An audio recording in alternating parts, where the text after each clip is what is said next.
கர்த்தருடைய பரிசுத்த நாமத்துக்கு ஸ்தோத்திரம். கர்த்தர் என்று நம்மோடு இடைப்படுவது என்னன்னா, உங்கள் விசுவாசம் உங்களை குணப்படுத்தும். நீங்க குணமாகணும்னா உங்களுக்கு விசுவாசம் இருக்கணும். விசுவாசம் இல்லைன்னா ஆண்டவர் ஒன்றும் செய்ய முடியாது. அதான் விசுவாசம் என்றால் என்ன, முதல்ல அதை நம்ம தெரிஞ்சுக்கணும். எபிரேயர் 11:1 ஹீப்ரூஸ் எபிரேயர் 11:1 படிச்சிங்கன்னா, விசுவாசமானது நம்பப்படுகிறவைகளின் உறுதியும் காணப்படாதவைகளின் நிச்சயமும். நமக்கு அது வரும்னே தெரியாதுங்க. அது நமக்கு வேணுங்கிற காரியம் நடக்கிறதுக்கான ஒரு வழியே இருக்காது.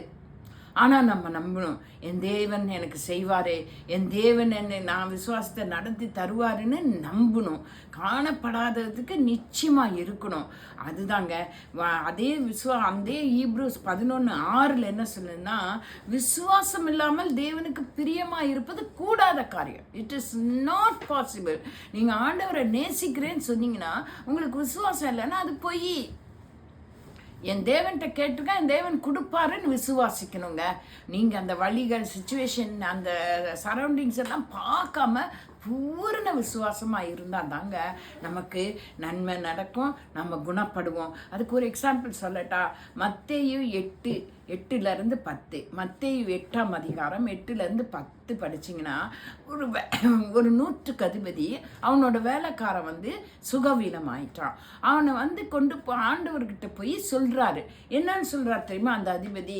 ஆண்டவரே, என் வீட்டில் வேலைக்காரன் சுகவீனமாக இருக்கிறான், நீங்கள் அவனை சுகப்படுத்துங்க ஆண்டவரே அப்படின்னு சொல்லி நீங்கள் இங்கே வாங்க. அப்போ அந்த வேலைக்காரன் சொல்கிறான், அந்த அதிபதி சொல்கிறான், எனக்கு தகுதியே இல்லை நீங்கள் என் வீட்டுக்கு வர்றதுக்கு. என் வீட்டுக்கு நீங்கள் வர்றதுக்கு நான் தகுதியே இல்லை, நான் அவ்வளோ பெரிய ஆள் இல்லை அப்படின்னு சொல்லி அவன் தன்னை தாழ்த்திட்டு ஆண்டவர்கிட்ட சொல்கிறான், ஆண்டவரே நீங்கள் ஒரு வார்த்தை, சிங்கிள் வேர்ட், ஒரு வார்த்தை சொல்லுங்கப்பா, அது அவனை சுஸ்தப்படுத்திடும். அவனோட பிலீஃப் என்ன தெரியுமா? இயேசு வரணும், தொடணும், அப்படி எல்லாம் இல்லை அவன் பிலீஃப் என்ன?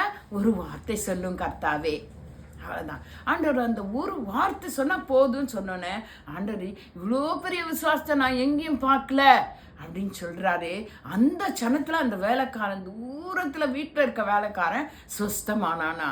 ஸோ ஆண்டவரோட வார்த்தைக்கு அவ்வளோ வலிமை இருக்குதுன்னு அவன் விசுவாசித்தான், வேலைக்காரன் குணப்பட்டான். உங்களோட விசுவாசம் எப்படி இருக்குது? ஆண்டவருடைய வார்த்தைகளை நீங்கள் விசுவாசிக்கிறீங்களா? ஆண்டவருடைய வார்த்தைகளை நீங்கள் விசுவாசிங்க.